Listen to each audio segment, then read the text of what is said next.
Yes. Okay. Okay. So let me have a little opening here. Okay. So, so today is the fourth day of our Zoom in gathering, and thank you for being here, like all of our friends. And today we have three speakers. Victoria, Wei Ling, and Wei Di here to share their techniques and concept of creation with us. And please feel free to ask questions and give feedbacks later. But remember to turn off your microphone when you're not speaking so that the echo won't interrupt the sharing. Okay, so now the first one, let's welcome Victoria. Great. Okay, thank you. It's nice to share my work again with the group. And so I'm going to kind of give a basic overview of some of the things that I've done, and then also talk more specifically about the projects that I would love to talk to others about and do potential collaborations. So I am primarily a textile person. I know that our group spans so many realms, including textiles and technology, but I'm really interested in traditional crafts methods. So I'm a spinner. I also use a wheel, but these photos show me with my drop spindle. And I work with mostly natural fibers when I'm spinning. Also a dyer, and I know that we also have a lot of natural dyers in the group. I use natural dye, but also synthetic dye. I'm interested in the concepts and the metaphors that we can extract by using a blend of synthetic and natural materials. And I think about my work as conceptual through the choices I make in my materials. So intersecting or intertwining synthetic materials with natural materials allows us to have a conversation about the ways that the things in our lives that are natural and synthetic overlap. And in general, I think at least American culture, we're most comfortable with binary. Something's either synthetic or natural, and we don't spend as much time thinking about what might land in the middle between those designations. We're comfortable with lots of other binaries too: black, white, straight, gay, man, woman, etc. And the space between those extremes is less often talked about. So I like to use the materials and use them together in the same piece, the natural and synthetic ones, to talk about and facilitate a dialogue, start a dialogue around binaries and spectrums. And then I'm also a weaver. So I use an 8 harness floor loom. Jack loom is the one that I use most often. But the woven structure that I use primarily is tabby, or sometimes a twill, but very simple woven structures, mostly because the materials themselves, the colors and the yarns, have bring most of the pattern and color into the weaving that I'm doing. So just some images of some of the large scale pieces that I've made using those techniques. And here you might see pretty clearly some geography, and most of the abstraction in my work, I start with geography and then abstract it more from there. This is an earlier work for me where it was a little more literal, but as time has gone on, I've really messed around and played around with the world map and then other maps and infographics as a starting point. And because I'm working with the woven structure, there are a lot of interesting ways to mess with those patterns. So like pulling or loosening tension in the threads, or connecting them in different ways. So this piece, you can see it's all woven, and then the thread, there's this additional warp thread from another panel that intersects all of the hanging ones. And then I've got a few more installations like these that have just, that I've made over the years and shown in different places. I like making large scale pieces so that you can sort of find yourself within them, creating spaces for someone to be immersed inside the material. And then because of that geography that I'm working with, potentially consider finding yourself on the maps, on these woven maps, and thinking about the spaces that exist between points on maps, and thinking about migration and borders. And in the last talk I gave, which was like an hour long, where I spoke more about these concepts, I'm again really interested in the space that can happen between streams on a binary. And I am also interested in the ways that physical borders and virtual borders align and or misalign. Here's another image of a large-scale piece like these that I've made. And then I'm also making wall pieces with the same techniques. I think my practice as a professional artist falls into two camps. So I'm making these kind of static objects that are conceptual and abstract. And every once in a while I get to sell one to someone, which is always very exciting because it can help me, pay the expenses of being an artist. And here's some more sculptural pieces. But then I'm also doing a lot of, which I'll talk about in a moment, a lot of more collaborative, interactive, performative work that's certainly not as consumable. And so these are an image of some pieces. These are more recent, and I've been making these wooden frames so that they can sort of reframe and take the textiles into space in a new way. Here's some more examples of this work. And for me, weaving, also spinning and dyeing are really a meditation and a joy. And I'm constantly grateful that I can integrate that into my work. They're really long and laborious processes, but I enjoy them. And it's a time to spend with materials and also in your own head thinking about things, which I really cherish. So a different project, similar inspirations. I hope the GIF is working for you guys. Is a project that it's called Computer 1.0 that I'm creating in collaboration with my collaborator, and our collaboration is called Soft Monitor. We've recently actually decided to start a design studio together under that name. And these are large-scale textiles that I've woven with hollow polymer tubing through which we're pumping an intentional series of liquid and air. It's dyed liquid that's been dyed with fiber reactive synthetic dye.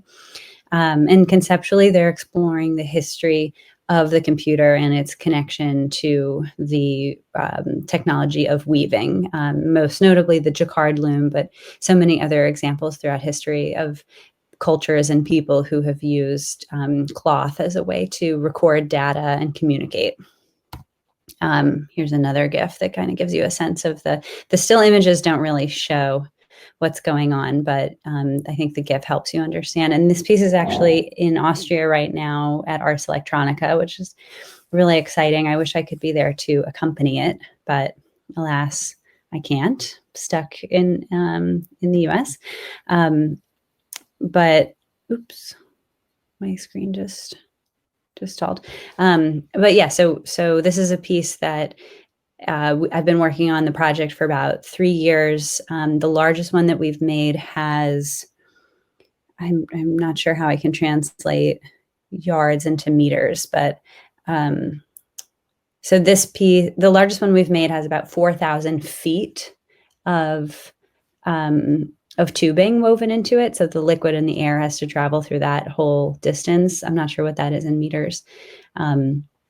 And hopefully into the future, we're still working on this and hoping to be able to have more control over the surface of the cloth because of the different compression and the ways that liquid and air are subject to environments. The image is something that we've been struggling to control, although we sort of love the unpredictability of it. We've experimented with oil and water and lots of other experiments.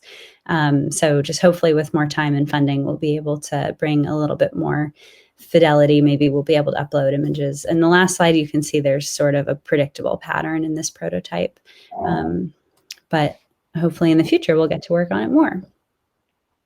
And just in the interest of time, I won't, and because the screen I know is a little fuzzy, I won't play this video, but if anyone's interested to watch it, I will share the link in Slack. And it's just a video that shows more details of this piece and how it's moving.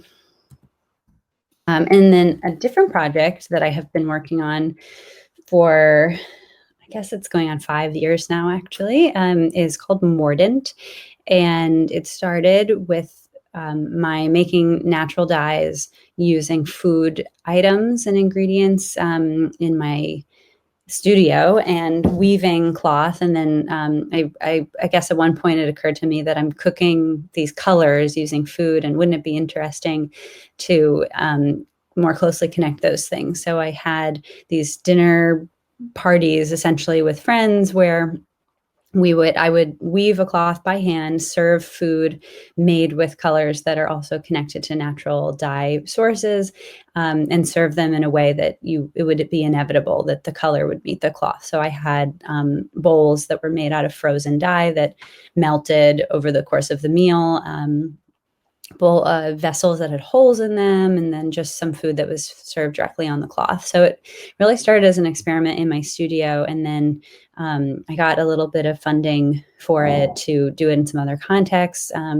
Eventually, I brought it to Bulgaria and then Romania, where I worked with local chefs and local weavers to take the same concept, but use it as a way to explore local recipes as they intersected with local fibers. And it was really cool to see the differences in the results in the cloth. And for me, this work is much more of a performance and an experience than the actual finished product, but I do save all of the cloths and I fix them using a mordanting, a fixing dye process.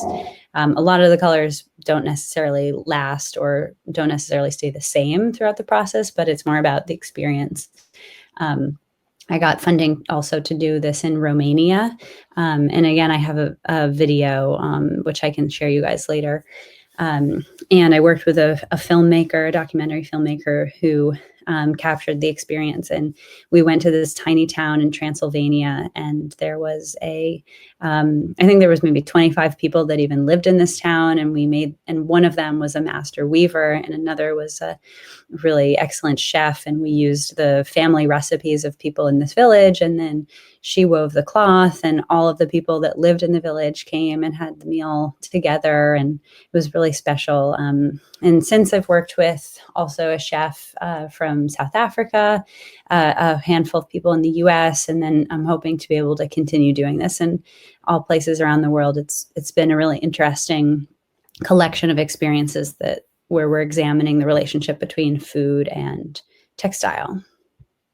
And yeah, here's a video that I'll share. So another project that I've been working on that connects textiles and food is something that we're calling right now the Fermentation Quilt. And I've been working with a company called Lumia, which is a soft, like an e-textiles manufacturer. They make pressure sensors and heaters and stuff like that. So I've been working with them.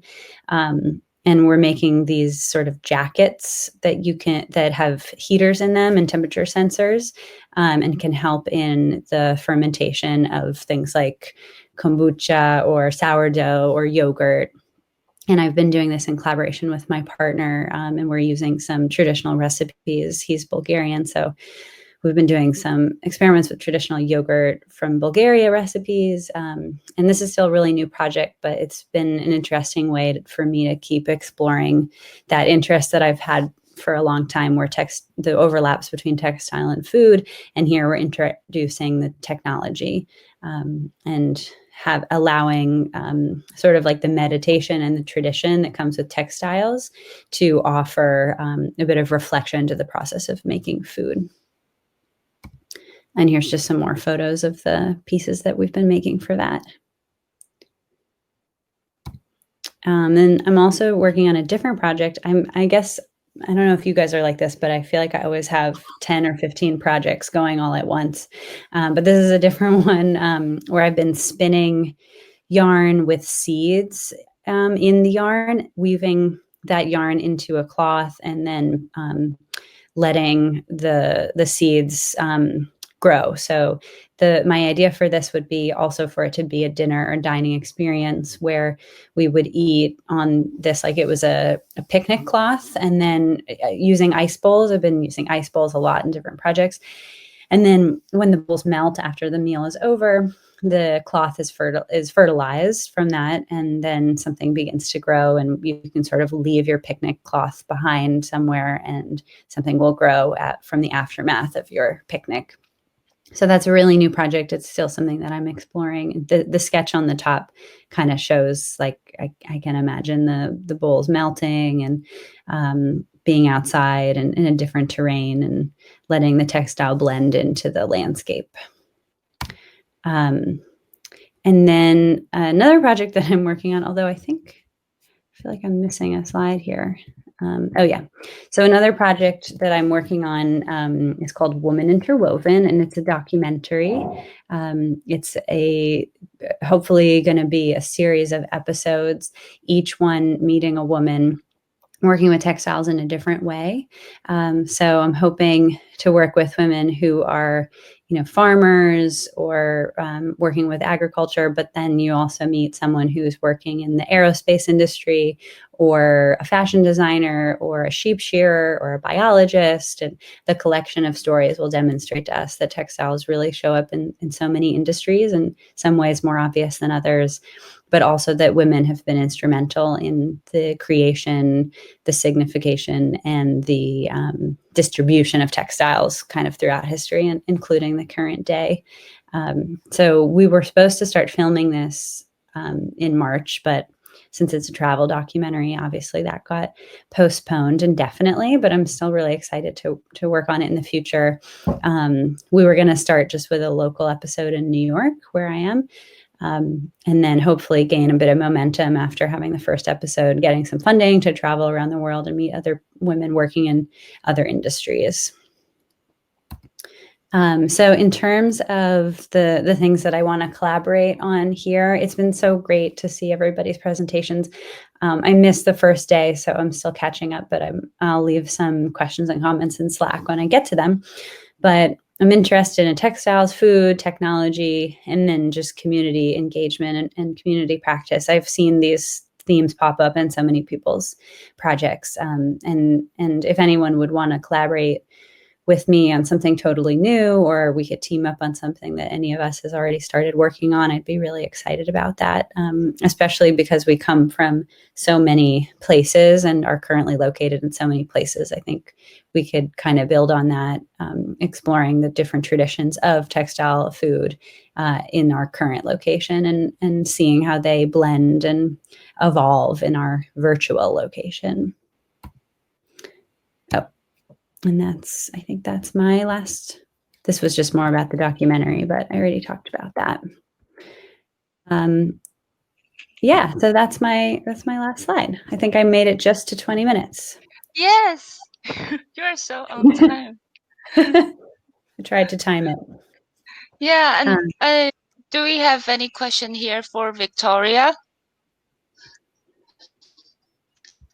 Actually, I have one question about how do you preserve the fabric after the food performance? Because actually, I did that one time before with my artist friend. He did also something like that. Like he made a table and eat curry on it, and then they put a lot of seafood on the canvas, and they want to keep it, but afterwards it became so stinky. Yeah. And it cannot really preserve it as an artwork afterwards. So I'm just curious about how do you keep the stuff? Well, I use recipes and ingredients that I've chosen intentionally, knowing that they will be able to leave a mark. So something like seafood, I think maybe there's some ways for it to leave a permanent mark, but it's much less likely than, let's say, with turmeric, which is like extremely dyeable. And then the second thing is that I treat the cloth before the performance and then after the performance with chemicals that are also designed to preserve the color. But then I wash it because it's going to be too stinky and probably attract unwanted pests. And when I wash it, many of the colors change or even disappear. I still keep the cloth because it does hold on to some of the colors, but for me, it's really more about the experience of being there together, and having the weaver at the table, the chef at the table, the person who harvested the fiber at the table. And it's a way for us all to experience our different contributions to something. And the documentation of that is what I see more as the artwork than the actual cloth at the end. Yeah. Okay, thank you. And anyone has other question for Victoria for now? Yeah, so maybe not. Yeah, we could do it later, but if anyone wants to talk about food or textile or technology or all three, please let me know. Okay, then thank you, Victoria, for now. And anyway, we can get back later, or if you're interested in Victoria's project, please talk to her on Slack. Okay, thank you.